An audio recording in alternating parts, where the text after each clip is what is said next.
استطاعت پر فرض ہے۔ پہلے میں اس کی وضاحت کر دوں کہ استطاعت سے کیا مراد ہے۔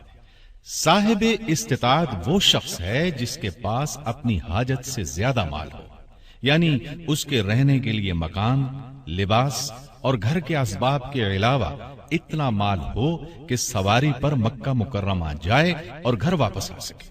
اگر وہ مقروض ہے، اسے کسی کا قرض دینا ہے، تو پہلے اس سرمایے میں سے وہ قرض تفریق کیا جائے گا۔ اس کے بعد اگر اتنا سرمایہ بچتا ہے کہ اس کے سفر حج کے اخراجات پورے ہو سکیں اور واپس آنے تک اس کے اہل و عیال کے لیے بھی خرچ موجود ہو، تو ایسا شخص صاحب استطاعت ہے۔ عام طور پر یہ بات بہت مشہور ہے کہ اگر گھر میں غیر شادی شدہ جوان بچی یا بچیاں موجود ہوں تو ایسے آدمی پر حج فرض نہیں جب تک کہ ان کی شادیاں نہ ہو جائیں۔ یہ بات بالکل غلط ہے۔ اور یہ بھی غلط ہے کہ حج پر جانے سے پہلے لڑکی کے جہیز کے لیے سرمایہ الگ کر کے جائے، ایسی کوئی بات بھی نہیں، اس لیے کہ جہیز شرعاً ضروری ہی نہیں۔ اوپر بتائے گئے حساب سے اگر وہ صاحب استطاعت ہے تو اس پر حج فرض ہے۔ اب اس میں تاخیر کرنے والا گناہگار ہے۔ ایک اور ضروری بات، اگر عورت کے پاس اپنی آمدنی یا سرمایہ نہ ہو تو صاحب استطاعت نہیں، یا پھر یہ کہ مرد حج پر جائے اور اس کے پاس اتنا سرمایہ ہو کہ اپنی بیوی بچوں کو بھی ساتھ لے جا سکتا ہے تو ضرور لے کر جائے۔ تاہم مرد کو یہ جائز نہیں کہ اپنے حج میں اس لیے تاخیر کرے کہ بیوی کو ساتھ لے جانے کے لیے سرمایہ جمع کرنا ہے۔ اسی طرح اگر عورت کے پاس اتنا زیور ہے کہ وہ اسے بیچ کر اپنے خاوند کے ساتھ حج پر جا سکتی ہے یا اپنے خاوند کے اخراجات بھی ادا کر سکتی ہے تو ایسی عورت پر حج فرض ہے۔ حدیث شریف کی مشہور کتاب مسند احمد میں ہے کہ فریضہ حج کی ادائیگی میں جلدی کرو، کسی کو بات کی کیا خبر، کوئی مرض پیش آ جائے یا کوئی اور مسئلہ پیش آ جائے۔ بعض لوگوں میں یہ بات بھی مشہور ہے کہ جس نے عمرہ کر لیا اس پر حج فرض ہو گیا۔ ایسی کوئی بات نہیں۔ عورت تنہا حج پر نہیں جا سکتی، اس کے ساتھ خاوند یا کسی محرم مثلا باپ، بیٹا، بھائی، چچا یا ماموں وغیرہ کا ہونا شرط ہے۔ حج کی فرضیت اور اہمیت کو اجاگر کرنے کے لیے اللہ تعالیٰ کا ارشاد ہے، وَلِلَّهِ عَلَى النَّاسِ حِجُّ الْبَيْتِ مَنِ اسْتَطَاعَ إِلَيْهِ سَبِيلًا وَمَن كَفَرَ فَإِنَّ اللَّهَ غَنِيٌّ عَنِ الْعَالَمِينَ۔ اور لوگوں کے ذمے ہے کہ جو استطاعت رکھے وہ اللہ ہی کے لیے بیت اللہ کا حج کرے، اور جس نے انکار کیا پس اللہ جہاں والوں سے بے پرواہ ہے۔ یہ بھی سن لیں، حج زندگی میں ایک بار ہی فرض ہے۔ حج کرنے والے کو کیا درجہ ملے گا، اس بارے میں نبی کریم صلی اللہ علیہ وسلم کا ارشاد ہے، جس نے اللہ تعالیٰ کے لیے حج کیا، اس میں کوئی فحش بات یا برائی کا کام نہ کیا، تو وہ اس دن کی طرح واپس لوٹے گا جس دن اس کی ماں نے اسے جنا تھا، یعنی اس کے تمام گناہ جھڑ جائیں گے۔ نبی کریم صلی اللہ علیہ وسلم کا یہ بھی ارشاد ہے کہ ایک عمرہ دوسرے عمرے تک درمیان کے گناہوں کے لیے کفارہ ہے، اور حج مبرور یعنی اطاعت اور فرما برداری اور نیکیوں سے بھرپور حج کی جزا جنت ہے۔ آپ لوگ جو آج یہاں جمع ہوئے ہیں ارکان حج اور مسائل حج سیکھنے کے لیے جمع ہوئے ہیں، اس کا بھی آپ کو بہت اجر ملے گا، اس لیے کہ نبی کریم صلی اللہ علیہ وسلم نے بھی اپنے صحابہ رضی اللہ عنہم سے فرمایا تھا، اے لوگو مجھ سے احکام حج سیکھ لو، ہو سکتا ہے میں اس حج کے بعد حج نہ کر سکوں۔ یہ بھی سن لیں، نبی کریم صلی اللہ علیہ وسلم کا ارشاد گرامی ہے، اللہ پاک ہے اور پاک مال ہی قبول کرتا ہے۔ مطلب یہ کہ حج کا سفر پاک مال سے کیا جائے، ناجائز آمدنی، رشوت، سود اور دیگر حرام ذرائع سے کمائی ہوئی دولت سے اگر حج کیا تو اللہ تعالیٰ اس حج کو قبول نہیں کرے گا۔ حج 3 قسم کا ہے، حج افراد، حج قران، حج تمتع۔ ان تینوں اقسام کی وضاحت سے پہلے یہ بھی سمجھ لیں کہ میقات کیا ہے، کیونکہ ان کی وضاحت کے دوران میقات کا لفظ آئے گا۔ میقات کی 2 قسمیں ہیں، میقات زمانی، میقات مکانی۔ میقات زمانی کا مطلب ہے حج کا وہ زمانہ جس میں احرام باندھا جاتا ہے۔ اللہ تعالیٰ کا ارشاد ہے، الحج اشہر معلومات، حج کے مہینے مقرر ہے۔ حدیث شریف میں ہے حج کے 3 مہینے ہیں، شوال، ذیقعد اور ذی الحج۔ مطلب یہ کہ حج کا احرام باندھنے کے یہی مہینے ہیں۔ اب رہا میقات مکانی، تو اس کا مطلب ہے وہ مقامات جہاں سے احرام باندھا جاتا ہے، یعنی حج یا عمرہ ادا کرنے والا شخص بغیر احرام ان مقامات سے نہ گزرے۔ وہ مقامات یہ ہیں: ذوالحلیفہ، یہ مقام اہل مدینہ کے لیے ہے، مدینے سے تقریباً 6-7 میل کے فاصلے پر ہے اور آج کل بیر علی کے نام سے مشہور ہے۔ اہل مدینہ کے لیے اور جو بھی ذوالحلیفہ سے گزرے اس کے لیے یہ مقام میقات ہے۔ رسول اللہ صلی اللہ علیہ وسلم اور صحابہ کرام رضی اللہ عنہم نے اسی جگہ سے احرام باندھا تھا۔ ذات العرق، یہ اہل عراق کے لیے ہے، عراق اور ایران کے لوگوں اور اس جگہ سے گزرنے والے تمام لوگوں کے لیے یہ میقات ہے۔ جحفہ، یہ اہل شام کے لیے ہے۔ یہ عہد نبوی میں یہودیوں کی ایک بستی تھی جو ویران ہو گئی تھی۔ جو لوگ مصر، شام اور مغربی ممالک سے حج و عمرہ کرنے کے لیے آتے ہیں وہ یہاں سے احرام باندھتے ہیں۔ قرن المنازل، یہ اہل نجد کے لیے ہے، آج کل یہ بستی السیل کے نام سے مشہور ہے۔ یلملم، یہ اہل یمن کے لیے ہے، آج کل اس کا نام السعادیہ ہے۔ پاکستان، بنگلہ دیش، چین اور ہندوستان وغیرہ کے لوگ یا جو بھی یہاں سے گزرے سب اس جگہ سے احرام باندھتے ہیں۔ جو لوگ ہوائی جہاز سے جاتے ہیں وہ جہاز پر سوار ہونے سے قبل ہی احرام کا لباس پہن لیں گے، لیکن احرام کی نیت اور تلبیہ کے الفاظ میقات پہنچنے پر ہی شروع کریں گے۔ یہ مسئلہ بھی سن لیں، ان مقامات پر یا ان سے اندر رہنے والے لوگ اپنی اپنی رہائش گاہ ہی سے احرام باندھتے ہیں۔ مثلا جو لوگ مکے میں رہتے ہیں، چاہے مستقل رہتے ہیں یا عارضی، وہ وہیں سے حج کا احرام باندھیں گے۔ حج کے 4 ارکان ہیں، اگر ان میں سے ایک بھی رکن ادا ہونے سے رہ گیا تو حج نہیں ہوگا۔ پہلا رکن احرام باندھنا، دوسرا وقوف عرفہ، تیسرا طواف زیارہ اور چوتھا رکن حج کی سعی ہے۔ حج کے کچھ واجبات ہیں، ان میں سے کسی واجب کے چھوٹ جانے پر دم یعنی قربانی لازم آئے گی۔ حج کے واجبات کی تفصیل یہ ہے: میقات سے احرام باندھنا، غروب آفتاب تک عرفات میں وقوف کرنا، سورج طلوع ہونے سے پہلے تک رات مزدلفہ میں گزارنا، ایام تشریق کی راتیں منا میں گزارنا، جمرات کو کنکریاں مارنا، جمرہ عقبہ کی رمی کے بعد حجامت بنوانا، طواف وداع کرنا۔ جس طرح نماز سے پہلے تکبیر تحریمہ کہہ کر انسان نماز میں داخل ہوتا ہے، اسی طرح حج یا عمرہ کرنے والا احرام کی حالت اختیار کر کے حج یا عمرے میں داخل ہو جاتا ہے۔ احرام کا طریقہ سن لیں۔ نبی کریم صلی اللہ علیہ وسلم کی سنت کے مطابق غسل کریں، تیل کنگھی کر لیں، خوشبو لگا لیں۔ خواتین خوشبو نہیں لگا سکتی۔ احرام باندھنے والے کے لیے مستحب ہے کہ اپنی مونچھیں، ناخن، زیر ناف اور بغل کے بال تراش لیں اور اس طرح کی جو بھی ضرورت ہو پوری کر لیں، تاکہ احرام باندھنے کے بعد حالت احرام میں اس کی ضرورت نہ پڑے۔ تاہم داڑھی نہ منڈوائے، کیونکہ داڑھی کا منڈوانا یا کتروانا کسی وقت بھی جائز نہیں۔ جو خواتین حالت حیض یا نفاس میں ہوں وہ بھی غسل کر کے حالت احرام اختیار کریں گی۔ احرام کی الگ سے کوئی نماز نہیں۔ سنت کے مطابق طریقہ یہ ہے کہ کسی فرض نماز کے بعد احرام باندھ لیں، جیسا کہ اللہ کے رسول صلی اللہ علیہ وسلم نے ذوالحلیفہ میں ظہر کی نماز ادا کی۔ سواری پر سوار ہوئے تو تلبیہ کہا۔ عربی میں احرام کے معنی ہیں بے حرمتی نہ کرنا یا اپنے اوپر کسی چیز کا حرام کر لینا۔ پس احرام کے شرعی معنی یہ ہوئے کہ کچھ چیزیں جو احرام سے پہلے حلال تھیں احرام کے بعد جائز نہیں رہیں گی، مثلا سلے ہوئے کپڑے پہننا، خوشبو لگانا، ناخن کاٹنا، سر ڈھانپنا، حجامت بنوانا، شکار کھیلنا، وظیفہ زوجیت ادا کرنا وغیرہ پہلے جائز تھا۔ نیت اور تلبیہ کے ساتھ احرام باندھ لینے کے بعد ان چیزوں کو اپنے اوپر لازمی طور پر حرام کر لینا، یہ ہے احرام باندھنے کا مطلب۔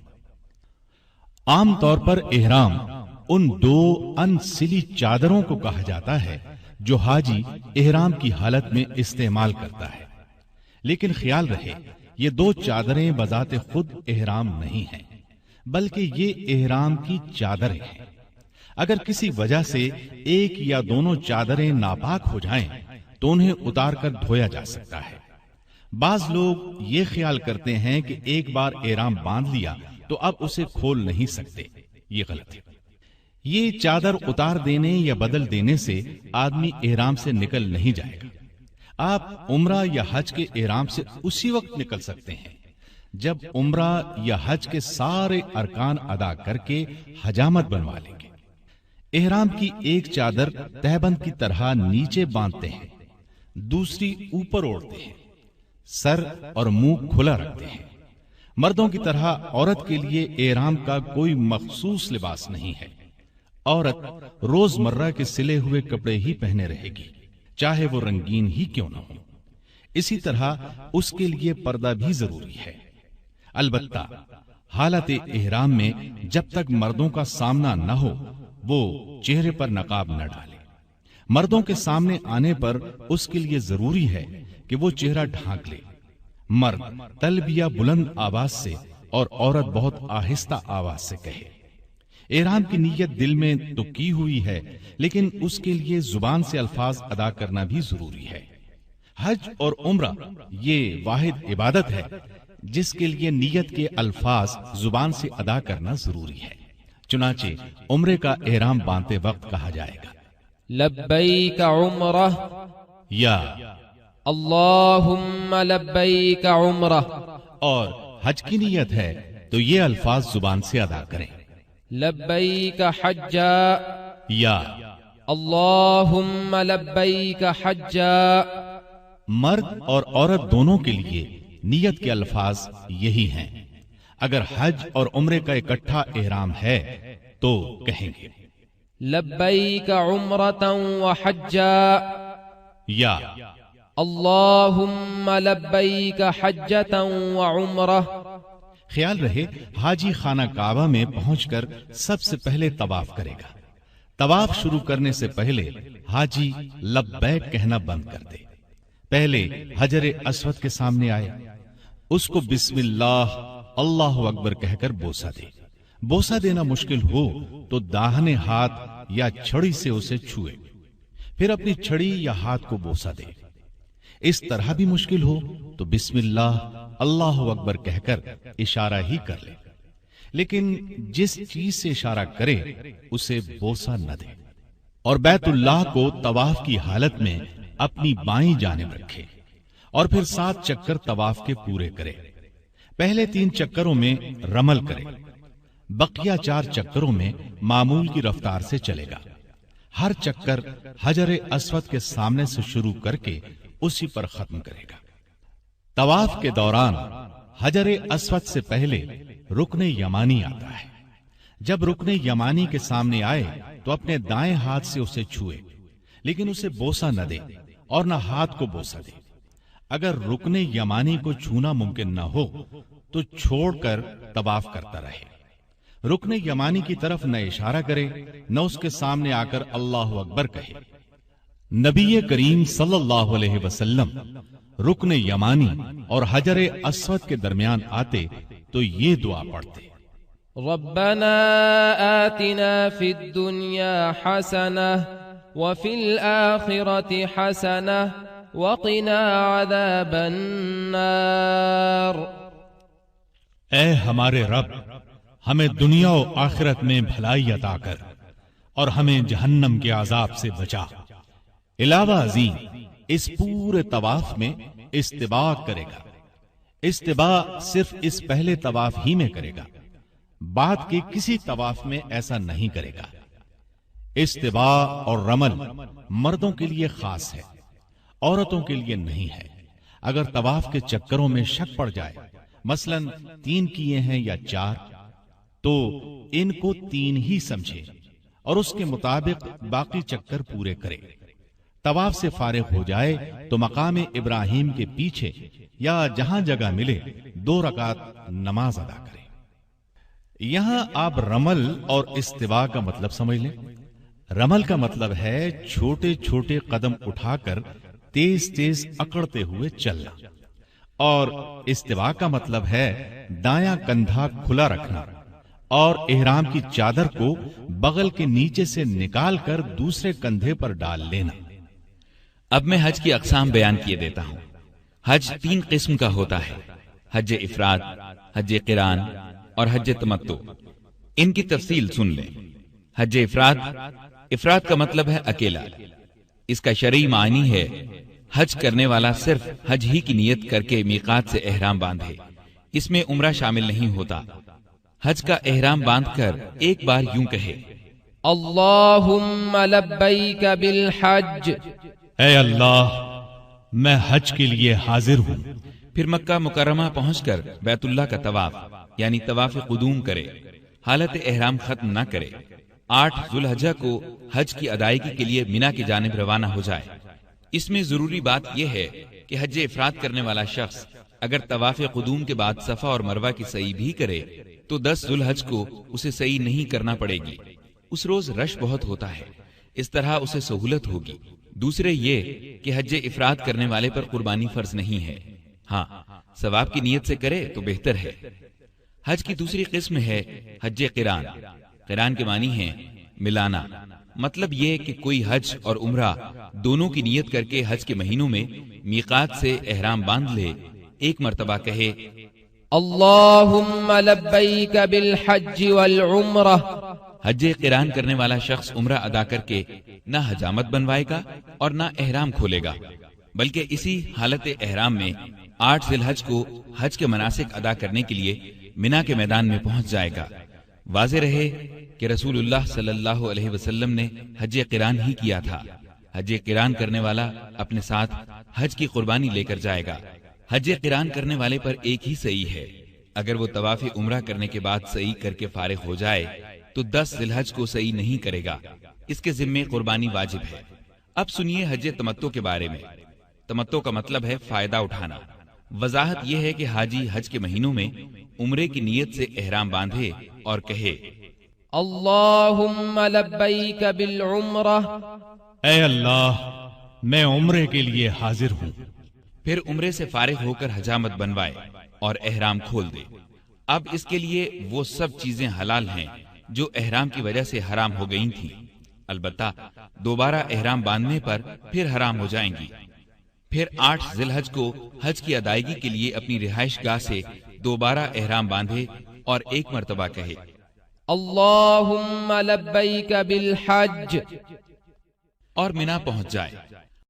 جب کوئی شخص حج افراد یا حج قران کرے تو بیت اللہ میں جاتے ہی جو پہلا طواف کرے گا وہ طواف قدوم کہلاتا ہے۔ واضح رہے کہ نبی اکرم صلی اللہ علیہ وسلم نے حج قران کیا تھا، اس لیے آپ کا پہلا طواف قدوم تھا۔ اگر کوئی شخص ایسے وقت مکہ مکرمہ پہنچے کہ طواف قدوم کرنے کی وجہ سے وقوف عرفات فوت ہو جانے کا اندیشہ ہو تو اسے طواف قدوم کیے بغیر عرفات پہنچ جانا چاہیے۔ اس پر کوئی قربانی یعنی دم لازم نہیں آئے گا۔ وقوف عرفات کا مطلب ہے عرفات میں ٹھہرنا۔ 9 ذوالحج کو زوال آفتاب سے غروب آفتاب تک میدان عرفات کے کسی حصے میں قیام کرنا وقوف عرفات کہلاتا ہے۔ یہی وقوف حج کا سب سے بڑا رکن ہے، اس کے بغیر حج نہیں ہوتا۔ 9 ذوالحج کو طلوع آفتاب کے بعد عرفات کی طرف روانہ ہوتے ہیں۔ طلوع آفتاب سے پہلے عرفات کی طرف روانہ ہونا سنت کے خلاف ہے۔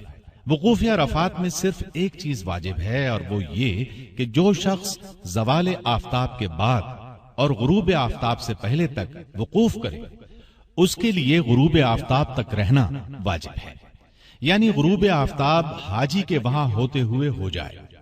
لیکن جو شخص 9 ذوالحج کو دن میں حاضر نہ ہو سکے اور 10ویں کی رات میں آ کر وقوف کرے تو تھوڑے سے وقت تک ٹھہرے رہنے سے یہ واجب ادا ہو جائے گا۔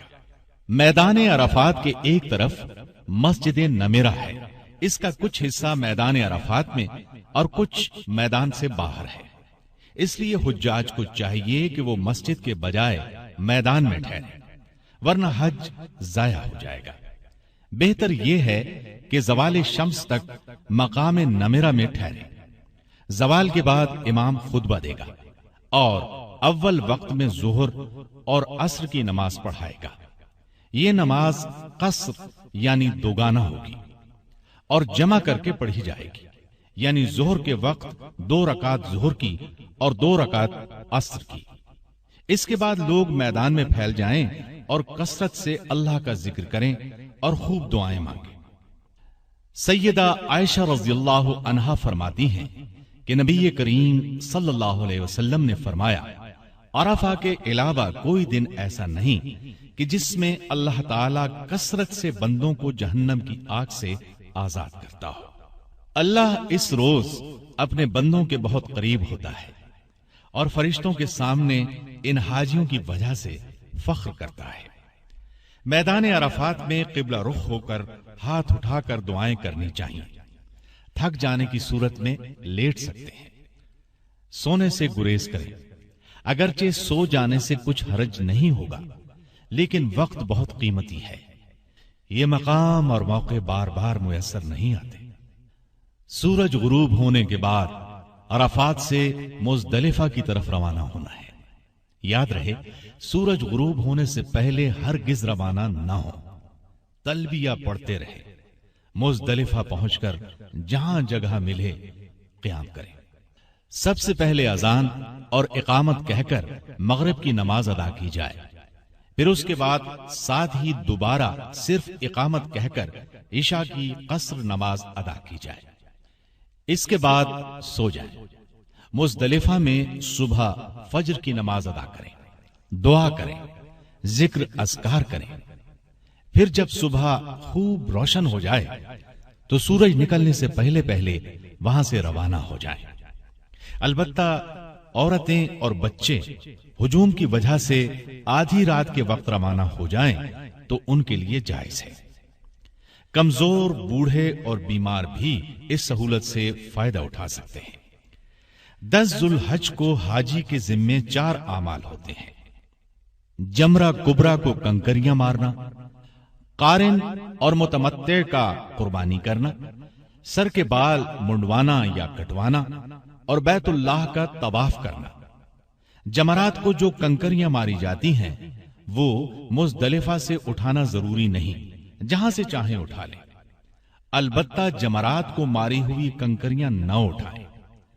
کنکریاں چنے سے قدرے بڑی ہوں۔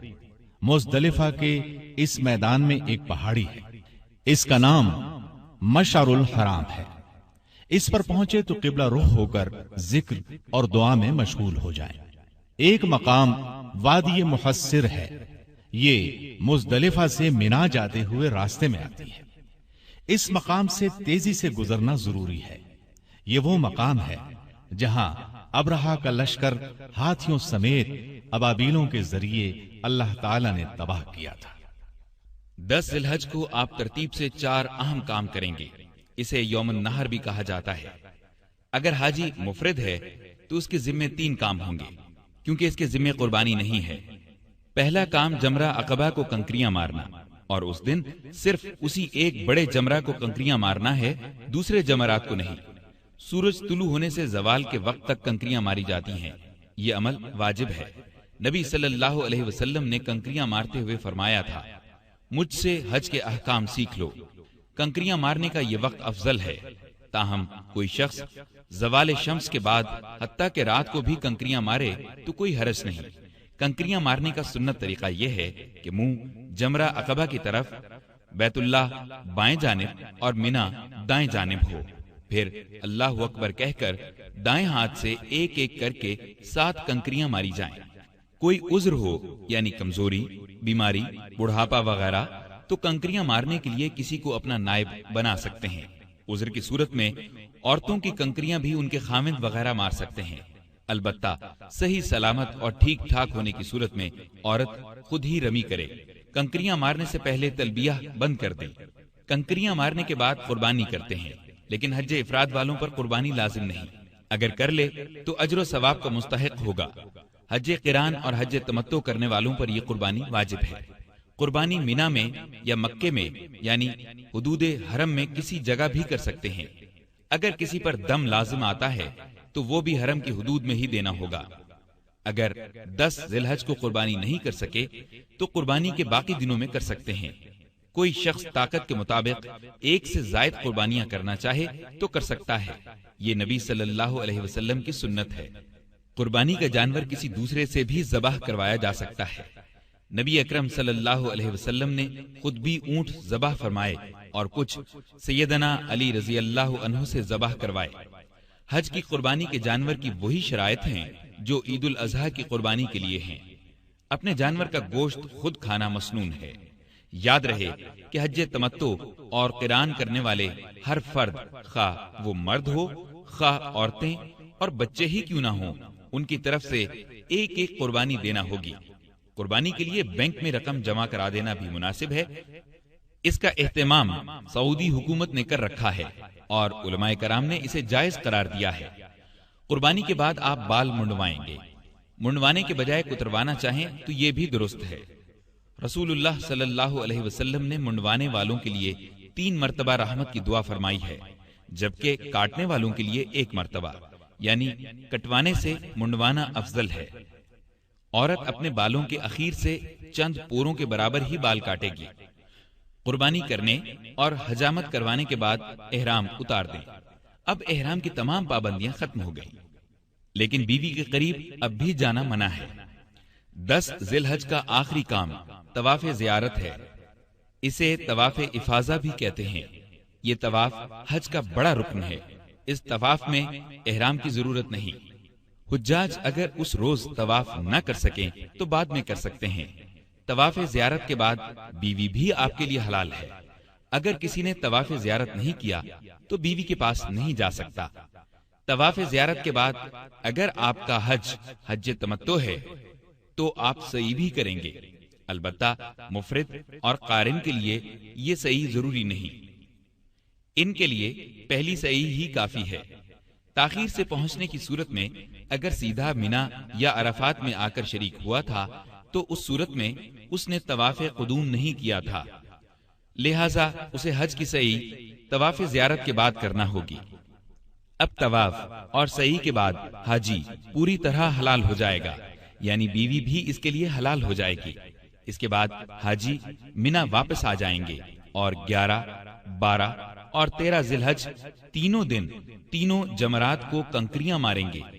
پہلے اس جمرے کو کنکریاں ماریں جو مسجد خیف کے قریب ہے، پھر دوسرے اور پھر تیسرے کو۔ دوسرے دن بھی اسی ترتیب سے ہر ایک کو 7 کنکریاں ماریں، تاہم تیسرے دن ضروری نہیں۔ 2 دن کنکریاں مار کر جو آنا چاہیں وہ واپس آ سکتے ہیں، البتہ یہ ضروری ہے کہ سورج غروب ہونے سے پہلے مینا سے نکل آئیں۔ اگر وہاں سورج غروب ہو گیا تو پھر وہاں رات گزارنا ہوگی اور تیسرے دن کنکریاں مارنا بھی افضل ہوگا۔ یہ تینوں دن ایام تشریق کہلاتے ہیں۔ یہ کھانے پینے اور اللہ کا ذکر کرنے کے دن ہیں۔ اپنے جانور کی قربانی کا گوشت کھائیں اور خوب اللہ کا ذکر کریں۔ 11 اور 12 کی راتیں مینا میں گزارنا واجب ہیں، تاہم دن کے وقت کوئی ضرورت پیش آئے تو وہاں سے نکل بھی سکتے ہیں۔ 2 یا 3 دن کی رمی کے بعد اب آپ کا حج مکمل ہو گیا، لیکن مکہ مکرمہ سے رخصت سے پہلے طواف وداع کرنا ضروری ہے، یعنی الوداعی طواف۔ رخصت ہونے سے پہلے آخری کام یہی ہے۔ البتہ جو عورت حائضہ ہو اس کے لیے طواف وداع ضروری نہیں، بشرطے کہ وہ طواف زیارت کر چکی ہو۔ اب آپ حج سے فارغ ہیں۔ محترم حضرات، ابھی آپ نے عمرہ اور حج کے مختصر مسائل سن لیے۔ اب محترم محمد اقبال صاحب آپ کو تفصیلاً طواف اور سعی کے احکام بتائیں گے۔ اب میں آپ کو پہلے طواف کا طریقہ بتاتا ہوں۔ پہلا طواف طواف قدوم کہلاتا ہے۔ اس کے معنی آنے کا طواف یعنی ابتدائی طواف کے ہیں۔ حاجی حج افراد کرنے والا ہو یا قران یا تمتع، سب خانہ کعبہ پہنچنے پر پہلے طواف ہی کرتے ہیں۔ کسی فرض نماز کا وقت ہو تو پہلے باجماعت نماز ادا کر لیں۔ اگر فرض نماز کا وقت نہیں ہے تو طواف شروع کر دیں۔ یہ طواف مسنون ہے، فرض یا واجب نہیں ہے۔ اگر کوئی شخص تاخیر سے پہنچتا ہے یعنی 8 یا 9 ذوالحج کو تو وہ سیدھا منا جائے گا، یعنی طواف قدوم نہیں کرے گا۔ طواف کیسے شروع کیا جائے سنیں۔ طواف کی ابتدا حجر اسود کو بوسہ دینے یا ہاتھ لگانے یا ہاتھ سے اشارہ کرنے سے کی جائے۔ حجر اسود کے بارے میں تو آپ جانتے ہی ہوں گے، سیاہ رنگ کا پتھر خانہ کعبہ میں نصب ہے۔ یہ پتھر جنت سے آیا تھا اور شروع میں سفید رنگ کا تھا۔ اسے چومنے سے گناہ معاف ہو جاتے ہیں۔ رسول کریم صلی اللہ علیہ وسلم نے فرمایا، حجر اسود سفید تھا، اسے بنی آدم کی خطاؤں نے کالا کر دیا۔ طواف شروع کرنے سے پہلے بسم اللہ واللہ اکبر پڑھ لے۔ پہلے حجر اسود کو بوسہ دیں۔ رش کی وجہ سے بوسہ نہ دے سکیں تو ہاتھ سے چھو لیں اور ہاتھ کو بوسہ دیں۔ ہاتھ بھی نہ لگا سکیں تو اس لکیر پر کھڑے کھڑے دائیں ہتھیلی اس کی جانب کر کے اشارہ کر دیں۔ اشارہ کرتے ہی طواف شروع کر دیں، لکیر پر کھڑے نہ رہیں۔ بوسہ دینے یا ہاتھ سے چھونے کے لیے دھکم پیل کرنا مناسب نہیں۔ آسانی سے ایسا کر سکیں تو کر لیں۔ ایک طواف 7 چکروں پر مشتمل ہے۔ طواف قدوم کے پہلے 3 چکروں میں رمل کرنا چاہیے۔ رمل کا مطلب یہ ہے کہ آہستہ آہستہ کندھے ہلا کر چھوٹے چھوٹے قدموں سے قدرے تیز تیز چلے۔ اسی طرح طواف قدوم میں استباء بھی کیا جائے گا۔ طواف کے دوران جب بھی خانہ کعبہ کے چوتھے کونے پر پہنچیں تو اس کو ہاتھ سے چھوئیں۔ اس کونے کو رکن یمانی کہتے ہیں۔ اگر بھیڑ کی وجہ سے نہ چھو سکیں تو چھوئے بغیر گزر جائیں اور کچھ بھی نہ پڑھیں۔ رکن یمانی سے لے کر حجر اسود تک یہ کلمات پڑھیں۔ ربنا آتنا في الدنيا حسنة وفي الآخرة حسنة وقنا عذاب النار۔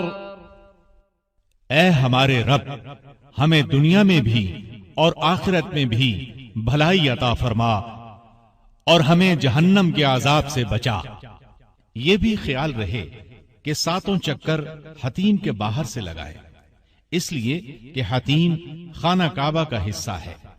حتیم کے اندر سے نہیں گزرنا چاہیے۔ یہ بیت اللہ کا وہ حصہ ہے جس پر چھت نہیں ہے۔ طواف کے ہر چکر پر حجر اسود کا استلام کیا جائے گا۔ طواف کی دعا کے ساتھ ساتھ درود شریف بھی پڑھتے رہے، اس لیے کہ درود شریف افضل عبادت ہے۔ طواف کے دوران دعا کے انداز میں ہاتھ نہ اٹھائیں، نہ نماز کی طرح ہاتھ باندھیں۔ طواف قدوم ختم کر کے کندھا ڈھانک لیں۔ نماز کے دوران بھی دونوں کندھے ڈھکے ہوئے ہونے چاہیے۔ پہلے تو یہ معلوم ہونا چاہیے کہ کندھا طواف قدوم شروع کرتے ہوئے ننگا کرنا چاہیے۔ دوسرا یہ کہ نماز میں ہرگز کندھا ننگا نہیں ہونا چاہیے، بلکہ اس قدر احتیاط کی ضرورت ہے کہ طواف قدوم کے درمیان بھی اگر کندھا ننگا ہو اور فرض نماز کا وقت ہو جائے تو نماز کے لیے کندھا ڈھانپ لیں اور نماز سے فارغ ہو کر دوبارہ دایاں کندھا ننگا کر کے طواف قدوم مکمل کریں۔ حجر اسود اور کعبہ کے دروازے کے درمیان 1.5 گز کے قریب بیت اللہ شریف کی دیوار کا جو حصہ ہے یہ ملتزم کہلاتا ہے۔ طواف کے بعد ملتزم سے لپٹ کر دعا مانگنا مستحب ہے۔ یہ دعا قبول ہونے کا مقام ہے۔ اس مقام سے رسول اللہ صلی اللہ علیہ وسلم اس طرح لپٹ جاتے تھے جس طرح بچہ ماں کے سینے سے لپٹ جاتا ہے۔ طواف سے فارغ ہو کر موقع ملے تو اسے لپٹ جائے، اپنا سر، سینہ، پیٹ اس سے لگا دے، دونوں ہاتھوں کو سیدھا اوپر اٹھا کر لمبا پھیلا کر اس سے لگا دے اور اپنا منہ یا رخسار اس پر رکھیں اور خوب رو رو کر دعائیں مانگیں، جو دل میں آئے مانگیں، لیکن یاد رہے ظلم اور قطع رحمی کی دعا نہ کریں۔ طواف کے بعد مقام ابراہیم کو بیت اللہ اور اپنے درمیان رکھ کر 2 رکعت نماز ادا کریں۔ یہ طواف کی نماز ہے۔ طواف کی 2 رکعت میں سے پہلی رکعت میں سورہ فاتحہ پڑھنے کے بعد سورۃ الکافرون اور دوسری رکعت میں سورۃ الفاتحہ کے بعد سورہ اخلاص پڑھنا مسنون ہے۔ آپ جب بھی طواف کریں ہر طواف کے بعد یہ 2 رکعت ادا کریں۔ حج اور عمرے کے طواف کے علاوہ بھی ہم نفلی طواف کریں گے۔ جتنے زیادہ سے زیادہ طواف ہم کر سکیں بہتر ہے، اس لیے کہ یہ ایسی عبادت ہے جو اپنے وطن میں آپ کو میسر نہیں، لہذا ان کے علاوہ ہم جتنے طواف کریں گے وہ نفلی ہوں گے۔ مقام ابراہیم پر 2 رکعت پڑھ کر آپ زمزم کے کنویں پر چلے جائیں اور زمزم پیئیں، سیر ہو کر پیئیں، کچھ پانی سر پر بھی ڈالیں، اس لیے کہ نبی کریم صلی اللہ علیہ وسلم نے ایسا ہی کیا تھا۔ اب باری آتی ہے سعی کی، صفا اور مروہ کی سعی کرنا۔ صفا اور مروہ 2 پہاڑیاں ہیں۔ مسجد حرام کی توسیع کے بعد اب یہ مسجد حرام میں شامل ہیں۔ یہ دونوں اللہ تعالیٰ کی نشانیوں میں سے ہیں۔ ان دونوں کے درمیان 7 چکر لگانے سے ایک سعی پوری ہوتی ہے۔ سعی عمرہ اور حج کا رکن ہے، یعنی اگر آپ نے سعی نہیں کی تو حج اور عمرہ ادا نہیں ہوں گے۔ بیت اللہ کا طواف مکمل کر کے 2 رکعت پڑھنے اور زمزم پینے کے بعد جب صفا اور مروہ کی طرف جانے لگیں تو حجر اسود کا استعلام کر لیں۔ صفا پہاڑی کی طرف باب صفا سے جانا مسنون ہے۔ صفا کے قریب آتے ہوئے یہ کلمات پڑھیں: ان الصفا والمروة من شعائر الله ابدأ بما بدأ الله به۔ بے شک صفا اور مروہ اللہ کی نشانیوں میں سے ہیں، میں اس سے ابتدا کرتا ہوں جس سے اللہ نے پہلے ذکر کیا۔ اب آپ صفا پر اتنا چڑھیں کہ بیت اللہ نظر آ جائے، اس کے بعد بیت اللہ کی طرف متوجہ ہو کر 3 مرتبہ اللہ اکبر کہیں، پھر 3 مرتبہ لا الہ الا اللہ کہیں، پھر یہ کلمات 3 بار پڑھیں: لا الہ الا اللہ وحدہ لا شریک لہ لہ الملک ولہ الحمد وہو علی کل شیء قدیر۔ لا الہ الا اللہ وحدہ انجز وعدہ ونصر عبدہ وہزم الاحزاب وحدہ۔ اللہ کے سوا کوئی معبود نہیں، وہ یکتا و یگانہ ہے، کوئی اس کا شریک نہیں، اسی کی بادشاہت ہے اور سب تعریف اللہ ہی کے لیے ہے اور وہ ہر چیز پر قادر ہے۔ اللہ کے سوا کوئی معبود نہیں، وہ یکتا و یگانہ ہے۔ اس نے اپنے وعدے یعنی مکے کی فتح کے وعدے کو پورا کر دیا اور اپنے بندے محمد صلی اللہ علیہ وسلم کی مدد فرمائی اور تنے تنہا کافروں کے لشکروں کو شکست دی۔ اس کے بعد اللہ تعالیٰ سے اپنے لیے اور متعلقین کے لیے خوب دعا کریں۔ اس کے بعد سعی شروع کر دیں، دائیں راستے سے مروہ کی طرف روانہ ہوں اور جب سبز رنگ کے ستونوں کے پاس پہنچیں تو ہلکے انداز میں دوڑنا شروع کر دیں۔ جو بیمار ہوں، بوڑھے ہوں، ان کے لیے سبز ستونوں کے درمیان نہ دوڑنے میں کوئی حرج نہیں۔ عورتوں کے لیے سبز ستونوں کے درمیان دوڑنا منع ہے، وہ عام رفتار سے ہی صحیح کریں۔ ہر چکر میں خوب اہتمام کے ساتھ ذکر کرتے رہیں، دعا مانگتے رہیں۔ اس طرح چلتے چلتے آپ مروہ پر پہنچ جائیں گے۔ مروہ پہنچ کر قبلہ رخ ہو کر جو دعا صفا میں کی تھی وہی دعا 3 بار یہاں بھی کریں۔ واضح رہے کہ یہ دعا ہر چکر میں کرنی ضروری ہے، یعنی صفا میں بھی اور مروہ میں بھی۔ دعا میں گڑ گڑائیں اور خوب رقت آمیز انداز اختیار کریں۔ یہ انداز اللہ تعالیٰ کو بے حد پسند ہے۔ اس کے بعد یہاں سے پھر صفا کی طرف چلیں۔ جب مروہ سے صفا کی طرف چلتے ہوئے پھر سبز ستون آئیں تو درمیانی چال سے دوڑیں، مطلب یہ